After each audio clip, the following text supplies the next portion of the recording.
هذا البرنامج قدم لكم من طرف كوتي سبور. كوتي سبور منتوجة المغربية للألعاب والرياضة. MDJS نربح الرياضة.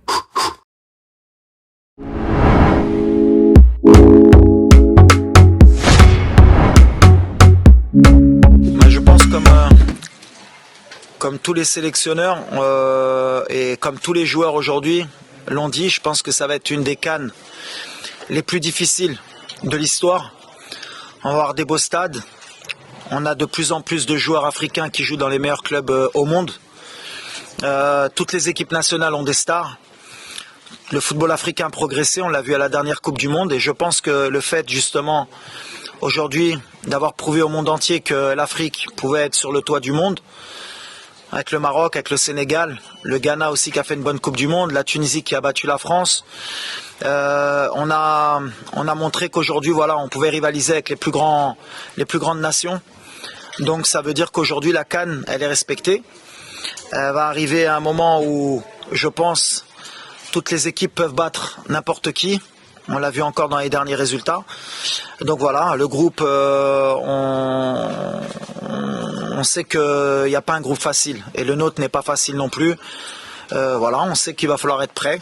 On va retrouver des équipes qu'on va avoir sur notre chemin pour la qualif de Coupe du Monde. On va retrouver une équipe qu'on a rencontrée avant la Coupe du Monde. Et c'était pas facile. Voilà, on va respecter tout le monde, comme je l'ai dit, et on va venir avec nos valeurs. Et si on garde nos valeurs, eh ben, je pense qu'on sera une équipe qui sera difficile à battre. Mais voilà, à la Coupe d'Afrique, tout le monde le sait. Pour la gagner, il faut être très très très fort. Non, mais je pense que comme l'a dit Achraf, tout le monde a des ambitions dans cette CAN. Mais aujourd'hui, dire qui peut gagner cette CAN, c'est très compliqué. Il y a au moins 10 équipes qui peuvent gagner cette CAN. Et il y a toujours une ou deux équipes surprises qu'on n'attend pas. Donc sur le plateau, on peut se dire que c'est compliqué pour tout le monde. Mais tout le monde a ce rêve. Et Achraf là, avec les joueurs. Maintenant, moi, je me méfie plus des équipes du chapeau 2. Parce que voilà, c'est celles qui vont être le plus motivées. Parce que celles du chapeau 1, pratiquement, elles ont toutes vécu un mondial il y a 1 an. Toutes les autres équipes, ça fait 2 ans qu'elles attendent cette CAN. Que ce soit l'Algérie, l'Égypte, la Côte d'Ivoire, le Ghana, même si elle a participé, mais qui n'a pas eu une Coupe du Monde comme la nôtre, le Mali, l'Afrique du Sud, il y a beaucoup d'équipes le Mali, qui sont prêtes à venir pour gagner. Elles ont perdu les barrages, elles l'ont encore en travers de la gorge. Donc ces équipes-là, je pense que c'est les équipes les plus compliquées. Mais nous, voilà, comme celle du chapeau 1, comme la Tunisie, comme nous, comme le Ghana, comme le Sénégal, on est des équipes qui vont être encore plus attendues parce qu'il y a 1 an, tout le monde nous a vus à la télé. Mais moi, je sais très bien où je mets les pieds. L'Afrique, je connais très bien. Il n'y a personne aujourd'hui qui peut dire tel pays peut gagner cette CAN. Aujourd'hui, en tout cas, pour moi, tout le monde est au même niveau. Allez-y. C'est pas une finalité pour moi. Je prends pas des jeunes pour prendre des jeunes, même si j'ai dans un coin de ma tête de toujours servir le pays pour l'avenir. Il y a des échéances qui vont arriver pour le Maroc, que ce soit en 2025 ou en 2030. Donc voilà, mais on les prépare doucement, mais ils ont leur place dans ce groupe, comme beaucoup d'autres. Maintenant, voilà, nous on sait très bien que l'équipe A marocaine, c'est toujours les résultats, ou même peu importe la nationalité du pays, c'est de gagner. Et donc ces jeunes, s'ils peuvent nous aider à gagner, tant mieux. Mais j'ai pas phrasé une option de me dire je prépare quoi que ce soit. Ceux qui sont là, c'est qu'ils le méritent ou qui sont proches de gagner leur place. Mais on le sait, hein, j'ai dit, hein, les Ivoiriens, je les connais. Hein, on a joué contre eux quand j'étais joueur. On les a rencontrés plusieurs fois, que ce soit en qualification de Coupe du Monde, que ce soit en Coupe d'Afrique. Personnellement, moi, je les ai joués en 2006 avec la génération Drogba. Je pense que vous avez une très belle équipe aussi à ce moment-là. Les Ivoiriens, il ne faut jamais les sous-estimer. Jamais. Et nous, on vient avec tout le respect qu'on a pour le football ivoirien et pour le football en général. Vous avez parlé que de leur milieu de terrain, mais devant, vous êtes pas mal non plus, hein, quand même. Hein. Entre Zaha, Haller et Crasso et compagnie, vous avez de quoi faire. Hein. Donc, je peux te sortir des noms aussi. Hein. Il n'y a pas que le milieu de terrain. Mais c'est un bon test pour nous. C'est pour ça qu'on est venu en Côte d'Ivoire. Même pour notre public, pour qu'ils sachent que voilà, aujourd'hui, attention, nous le Maroc, on est fort, mais chaque pays en Afrique ont des joueurs qui jouent au très haut niveau. Et nous aussi, on a notre mot à dire, on a des joueurs qui jouent au très haut niveau aussi. C'est pour ça que ça va être un très bon test pour voir ce qu'on est capable de faire, surtout à l'extérieur, et face à un public qui va être derrière son pays à bloc. Justement, c'est dans la réflexion. Alors, on a eu un petit souci avec Sofiane, mais qui est logique. Sofiane a un petit problème de dos et on avait une décision à prendre avec Manchester United parce que c'est son club et avec notre médecin, qui est un médecin qui est du très haut niveau. Et on a des bonnes relations avec le club. Faire voyager Nordin avec le dos qu'il a et il peut risquer à tout moment de se blesser gravement. C'était plus intelligent pour nous de le laisser encore dans son club comme au dernier rassemblement. En plus, il vient de gagner sa place, qu'il puisse gagner du temps de jeu parce que les matchs qui nous arrivent seront beaucoup plus importants au mois de novembre ou pour la CAN que de le faire voyager. Et en même temps, comme je dis, tout mal a un bien, ça nous permet justement de revoir les options parce qu'on ne veut pas être tributaire d'une absence au dernier moment de Sofiane et qu'on n'ait pas les solutions. Et après, on risquerait de me reprocher en tant que sélectionneur de jamais avoir testé des choses. Donc de par la force des choses, ça nous permet de voir Mazraoui au milieu, ça peut nous permettre de voir Al Azouzi, Richardson. On a des options, on va prendre la meilleure possible pour l'avenir. Après, il y a aussi le cas Ziyech, comme ça on aura réglé les deux cas. Hakim qui est encore une petite raideur au mollet. Et pareil, dans le même cas qu'au mois de septembre, on ne prendra aucun risque avec Hakim Ziyech parce que le plus important pour nous, c'est qu'il soit apte pour le mois de novembre ou la CAN. Après, c'est des gestions. Mais comme j'ai dit, il faut le prendre positivement. C'est-à-dire qu'aujourd'hui, on peut revoir Adli, on peut revoir Abdé, on peut voir Harit, voir un peu les solutions, puisqu'il manque aussi Bouffal. Comme ça, ça nous permet d'avancer. Donc, pour moi, je suis très heureux justement de ces absences, mais s'il y a des entraîneurs qui seraient malheureux, moi je suis content parce que c'est des matchs amicaux, ça nous permet de voir d'autres solutions. Donc voilà, mais Hakim, j'ai tenu qu'il soit là avec le groupe parce qu'au mois de septembre il n'était pas là, donc il a une place importante avec les joueurs, avec le groupe, et c'est important qu'il sente l'odeur aussi de ce match et de l'équipe. Yes, it's what I explained in the beginning. The first question is about the group stage, you know, and I said in the Africa Cup now you have every team can win this Africa Cup, you know, also South Africa, because the last time when I'm traveling in South Africa, I lose this game. And I know now you don't have any game is easy.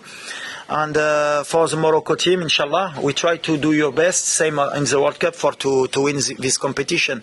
But I think a lot of team is a outsider to win this Africa Cup.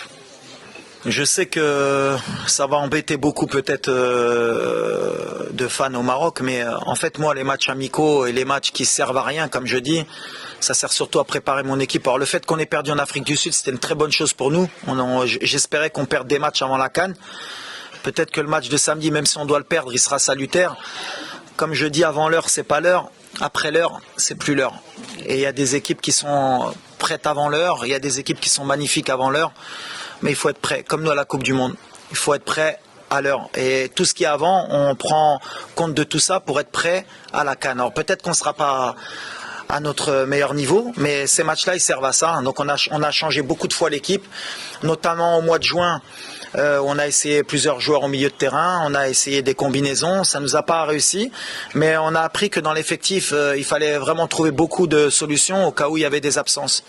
Donc voilà, aujourd'hui encore, on est dans ce genre de choses, puisqu'il n'y aura pas Bouffal, il n'y aura pas Mrabat, il n'y aura pas Ziyech, et ce ne sera pas une excuse pour samedi. Ceux qui prennent la place de ces joueurs-là doivent me prouver à moi et au peuple marocain qu'ils sont capables de pallier ces absences et d'être des titulaires en puissance. C'est à ça que servent tous ces matchs. Après moi, gagner tous mes matchs avant la CAN et me faire sortir au premier tour, ça m'intéresse pas. C'est important pour nous. Hein. Et d'ailleurs, beaucoup de gens ont vite oublié parce qu'on a fait une grande Coupe du Monde, mais ça a été un de nos plus gros absents. C'est un joueur sur qui je comptais énormément dans l'équipe pour débuter ou pour rentrer comme super sub. La seule chose que je peux dire sur Amine, c'est bravo à ce garçon parce qu'il a eu une des pires blessures qu'on peut avoir un footballeur. Et il est revenu fort, et là il revient bien. On a toujours été derrière lui parce que sa place elle est avec nous. Et je lui avais dit que l'absence en Coupe du Monde, il devait s'en servir pour venir et nous aider à la Coupe d'Afrique pour être un des meilleurs joueurs. Je pense qu'il a pris à cœur ce challenge, il revient fort. Je pense qu'il débutera demain. Et on espère voir le meilleur de Amine parce que c'est un joueur talentueux et il le mérite. Bon. Mais en fait, j'ai fait une grosse bêtise, moi, à la Coupe du Monde. J'étais pareil, j'étais avec le public, je suis parti, j'ai dit on peut tout gagner. Si on n'est pas roi du continent, on peut pas être roi du monde. Là, j'étais un peu dans mon délire. Entre-temps, je suis redescendu un peu sur terre. Je pense que ça va être très difficile pour nous de gagner la CAN. On ne sera pas favori. Comme j'ai dit, je pense que les équipes du chapeau 2, ceux qui n'ont pas vécu le mondial, parce que moi, si j'avais pas vécu le mondial, je serais pendant 1 an, 2 ans à motiver mon groupe à dire hey, on va aller à la Coupe d'Afrique pour effacer tout ça. Ces équipes-là, elles me font plus peur que les autres. Mais nous, en Afrique subsaharienne, ça a été toujours compliqué pour le Maroc. Je ne sais même pas si on a été en demi-finale dans notre histoire, mais peut-être. La Coupe d'Afrique, ça a toujours été difficile pour le Maroc. On n'a qu'une Coupe d'Afrique.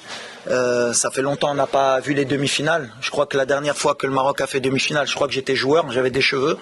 Donc aujourd'hui, on n'est pas favori. Et je m'excuse auprès du peuple marocain parce que c'est vrai que j'étais parti. Je disais si on ne fait pas minimum demi-finale. Mais je pense qu'aujourd'hui, il y a des meilleures équipes que le Maroc sur le continent. Dans les 1 an qui sont passés après la Coupe du Monde, il y a beaucoup d'équipes qui ont progressé, qui arrivent en puissance, dont la Côte d'Ivoire, dont l'Égypte, dont l'Algérie, le Nigeria. Beaucoup d'équipes qui n'ont pas été à la Coupe du Monde. Je pense que c'est elles qui sont favorites. Nous, on va essayer de se battre. Comme vous avez dit, vous avez parlé de premier tour. Déjà, on va essayer de passer le premier tour. Et après, Inch'Allah, comme on dit, si Dieu est avec nous, pas après pas. Mais aujourd'hui, le Maroc n'est plus favori de la Coupe d'Afrique des Nations. Pour moi, on va avoir à peu près le même groupe. Mais en fait, on a créé un monstre. Le fait d'avoir fait demi-finale, on a, je pense, fait soulever des montagnes à tous les pays africains. Maintenant, tout le monde a faim. Tout le monde se dit que c'est possible. On voit que grâce au Maroc, il y a beaucoup de pays qui ont récupéré des binationaux. Et avant, ils hésitaient. Maintenant, ils viennent jouer pour leur pays, pratiquement tous. Tout le monde va vouloir faire tomber le Maroc. Tout le monde rêve de faire tomber le Maroc. Je pense qu'il y a même des pays, ils ne dorment pas. Ils espèrent jouer contre le Maroc pour nous battre. Donc tout ça fait que ça va être très compliqué pour nous. Parce que quand on a attendu, c'est très très dur. Et je le sais très bien. C'est pour ça que je dis qu'on n'est pas favori. Après, s'ils oublient tout ça et qu'ils nous permettent d'être à notre meilleur niveau et de nous laisser passer, nous on va prendre, on va être prêts pour ça. Mais ça va être très compliqué. Mais on va se battre, comme d'habitude.